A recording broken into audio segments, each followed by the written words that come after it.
Good morning, everyone. It's a pleasure to be here with you, and we would like to welcome you to this important meeting. Trenton is coming together in community, as somebody just said, because this is a historical moment. This is the moment that we're going to go back to feel proud of the capital of New Jersey, because we have created a movement. This is not just about a few political candidates. This is about a movement, the community coming together to change this city, to make it a great capital of a great state.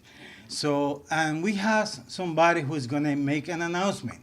Is an important leader of this community, an activist, a present and a future leader of this city, and is our friend Darren Freedom Green, who has a message for you.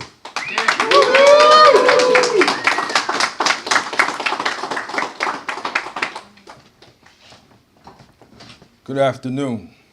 It is absolutely a pleasure to be here in this historical moment. As I stand here, I can feel the presence of the individual who gave me my inception point in speaking and teaching, the iconic Dr. S. Howard Woodson Jr., who was a mobilizer of communities, a builder of mankind, and a spiritual giant in this community. I am elated to be here today, but my first point of contention is to speak directly to and charge the press with being responsible as we move through this process. Words either produce life or they cause death. And I want us to understand as we move through this runoff, this isn't a contest or an opportunity to elect the first Latino mayor. This is an opportunity to elect the first openly gay man. This is an opportunity to elect the best candidate to lead this city forward. I stand here boldly, courageously, brilliantly, saying to you, Paul Perez will not be the mayor of the Latino community, or the white community, or the black community, or any other communities. He will be the mayor of the entire communities of this great city of Trenton, New Jersey. But the question will be asked, why now? Why am I aligning with Mr. Perez? It is very clear, it is very concise that we are at a war. And we've been at a war for 40 years with the machine, the mechanism, the arm, the political giant that has had power, control, and influence over every aspect of this city's social development. And we've said, like the Spanish community, basta, enough. That's right. And we're tired now. And we're moving and looking at four pieces so you leave here with a clear understanding of why we're doing what we're doing. On Monday night, there were 3 shootings here. And again, you had on Tuesday morning, no one said a word, no one spoke, no one acknowledged, no one did anything in power, control, and influence.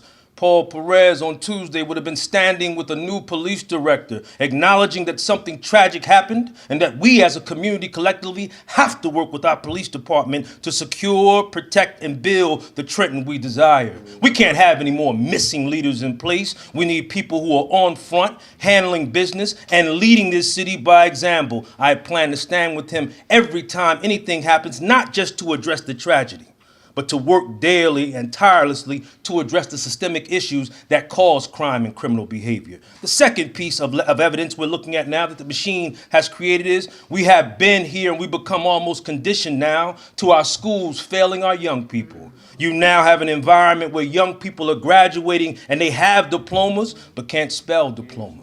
And we've taken a step now to say that this no longer can happen because the school system must do what it's supposed to. Education comes from the Latin word educere, which means to bring to the surface. We must get away from worrying about test scores and change our amazing children into the living testaments of excellence they were born to be. We have a mayor now. We have a mayor now. And Paul Perez, who's going to challenge this superintendent and this administration inside of the schools, not to be caught up on the leadership team, but to be leaders in the trenches, moving and mobilizing the community. So we begin to educate our young people.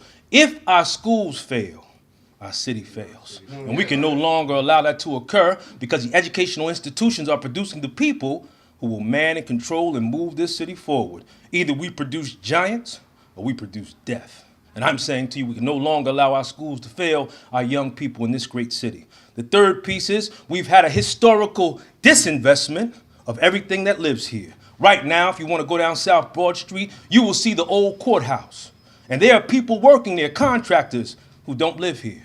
That's been the historical reality of what's occurred here in this city. We've always invested in everybody other than Trentonians. We have a bold mayor now who's going to make sure anything that comes across his desk, he's operating like Maynard Jackson, who did Atlanta and turned it over into the Mecca. We're going to turn Trenton into the same thing. There's no projects, there's no opportunities, there's no initiatives that don't invest in the local infrastructure and the people that live here. When you educate, when you empower, when you employ, you immediately address your public safety issues. We have a mayor now that's going to do that. My last piece is a simple piece. It's dealing with the history in this city, and it's also dealing with the vision. Paul Perez understands what's needed now when you look at the history here. Yes, nobody has ever talked about the battle monument being closed, or the war memorial, or all the historical places that are here, and we should be marketing and merchandising that so people will come here and it can become an economic engine for this city. But the other place is the visionary. Why is the waterfront in Camden developed and we're not developing the waterfront in Trenton? Well, we now are getting away from the machine which is co-signing Mr. Reed. And we're now standing with the champion, Paul Perez, who's going to move this city forward with a visionary reality. The question was asked as I walked here today, how are you going to do it with all the money they're going to put in against you? I said, we're simply going to knock on door to door. We're going to go block by block. And we're going to move our mission, our movement, to allow the people who decided not to vote last time to understand people gave their lives so you could vote. And now you must stand with this man and this movement and understand it is an inclusive reality on making sure Trenton becomes the giant and the beacon we have all waited for it to be. And it's our time now, and we must move forward, and you don't have to look or wait or wonder. It's people before politics, and Darren Freedom Green and legendary Paul Perez are aligned now as a team, and there's nothing can stop us from moving this city forward. He will be the next mayor, and we will move this city forward. God bless you. Let's go.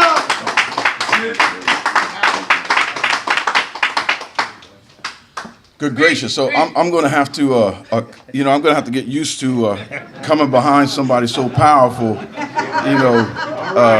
and then controlling your emotions at the same time. Because one thing that Mr. Darren Freedom Green knows how to do is tell you the truth. Yes, sir. And that's what he just did. He told you the truth. What's the reality on the ground here in the city of Trenton, and what have we been experiencing over the past years? Have they really been looking after the positives for the people of this community or this city, or have they just been going through the drills? All right. We're tired of that. We really are. We know there's going to be a lot of money invested in what's going on in this city in the next couple of weeks, but we're not afraid of that because we have something that they don't have, right. And that's we have the people. Right. The people know us. When Freedom and I walk through the West Ward and we go to Josephine or Abbott, we don't need an introduction. That's right. Because they know us. That's right. Because we've been there working. We can add French Towers to that. We can add Luther Towers to that. Mm-hmm. We can add Roger Gardner's to that. We can add any of those locations where the people are because they know us. We do the work every day. But we also bring executive experience. My experience that I've done over the past 30 years that's truly unmatched by the people who want to compete against us. Right. But they want you to see something differently. We're going to bring good, responsible management to the money of this city. We're going to bring the proper distribution of resources to the people of this city. We're going to make sure that we oversee the things that are going on in this city in the best interest of the people, because the people count. Right. And that's what we're about. That's what brings us together. That's what this historic moment is all about. True servants coming together for one purpose. And that purpose is to give power back to the people. So I won't be elated. I won't talk too much more because I think Freedom has already run it down for everybody. Okay? And that is, I accept your endorsement, sir. And I'm very proud. I'm very proud to have Darren Freedom Green on my team and the team of the people. And let me tell you something, this dynamic duo can't be beat. Yeah. All right. That's right. That's right. That's right. Thank you very much. A couple of questions before we sit down for a minute. Is that all right? Absolutely, absolutely. First of all, Mr. Green, why do they call you Freedom? I'm an independent thinker, able to move Step up to the mic, if you would. Yeah, because it's on here. because I'm an independent thinker, not restricted by anything that anybody else thinks about me, for me, or about me.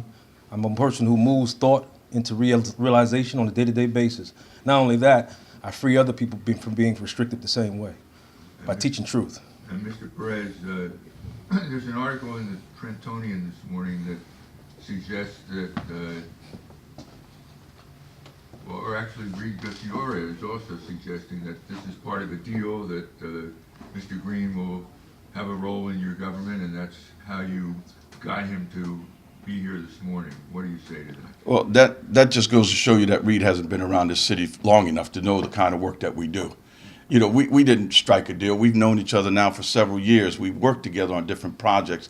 This is not new. This is politics, something that's new for us when it comes to politics. Politics is not new to Reed, but work is. What is your expectation of a job in the cabinet of a mayor? What's your expectation of a professional position, sir? I honestly, when I talked to Reed and when I talked to Mr. Perez, I did not ask for a job. I simply said I want to continue to do the work my campaign was built on in moving this administration, this city forward. There is no expectation. He's made no promises to me. I think that's operating in the same auspices that the nepotism and same historical reality we've been under, as if you're promising me something and we haven't even gotten to that spot. So the only expectation I expect is for us to be amazing. Sir, let me ask the two of you this. Yes, sir. So you're talking about the machine Yes, sir. that is oppressing Trenton. Yes, sir. But how do you explain the mayoralty of Tony Mack, who had the people on his side, Right. and used the same message? He said the machine is oppressing Trenton, and Right. he ran a campaign against the machine. Right. How do you explain his failed mayoralty, sir? I think, again, when you look at it, and I don't want to disrespect Mr. Mack and what he went through, it is who you surround yourself with. It is a part of the choices you make. It is the professional, competent, qualified people you bring in, putting themselves into those positions to make choices and decisions which shape the conditions out here. Mr. Mack, historically, it validates itself, made some poor choices, surrounding himself with people who could not hold the honor guard, who could not be upstanding and right, and unfortunately, it led our city in the wrong direction. He's not a bad person, just made bad decisions. We won't do that. Thank you. What role, if you were offered a job, would you like to see yourself in with the Perez administration? I'd like to continue to do what I've been doing best, David, which is community development, the empowerment of the everyday people. Really, when you talk about how it be done strategically, it would be to address all the people who did not vote in this last election cycle and helping them deal with the systemic issues that keep them oppressed and overwhelmed, but also allow them to understand the educational process of civic and civic duty, which isn't relegated to election cycles, but year-round. If I'm breathing, I'll be teaching. Did you guys have like agreement before the election that you're both the outsider candidates, that you would support one another if one of them got in a runoff? No, Dr. S. Howard Woodson told me if you run any race, you run it to win. So you saw by my efforts, I was running to win. We're now at this place now, so adjustments in life have to be made. This is where we are. His platform lines up with my platform, and we're committed to moving it forward. What do you think your biggest differences are? In terms of, Just ideologies? I don't see any. Yes.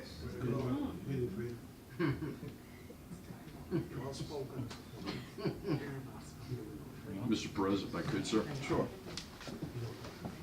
You've emphasized your background as a security expert. I didn't say security expert, but I have been an expert in security. But could you address, sir, specifically your understanding of your constitutional obligation in balancing liberty and security for the people of Trenton? I've been doing it now for the past 30 years. But as mayor? Okay, so as mayor, what we need to do is we need to make sure that everyone has the ability to move and live without interference from any authority, okay? But we also have a responsibility to keep the city safe. So those who are here to obstruct and to abuse will have to be policed, okay? That comes from basic policing, right? We will install basic police measures that will help us reduce the current crime situation that we face. Right now, we have situations in this city that are not being addressed. we need to figure out what's going on in our response times, for instance. We need to figure out, are we properly deploying our personnel? We need to figure out, do we have the proper equipment available for the law enforcement officers? And what are we doing about community and police relations? And how are we educating one another about our suspicions? Those are the kinds of things that we need to introduce into the city, and not just by saying it, but actually by doing it, and then making a difference that way. We also need to have a program where our young people can believe in themselves and believe and trust in those who are responsible for protecting them. You know, you can hate the police, but when you dial 911, that's who shows up. Okay, so you need to have a relationship with them. Those are the kinds of things that I've been talking to public safety and policing experts over the past several years to ensure that we come up with a policy that makes sense and does not violate anyone's rights, and also that brings back the commitment and understanding and trust between the people and the police. I need to do a separate interview with you when we're done here. With me, or, okay, fine. Okay, so if there's no further questions, I'd like to say to all you guys, thank you so much for being here. This is a historic moment. We're very proud of having Darren Freedom Green on our team, right? So we're getting ready to go out and do exactly what Mr. Green said. We're going to knock on doors. We're going to engage the community. We're going to guarantee this victory for the people. Yes. Thank you very much.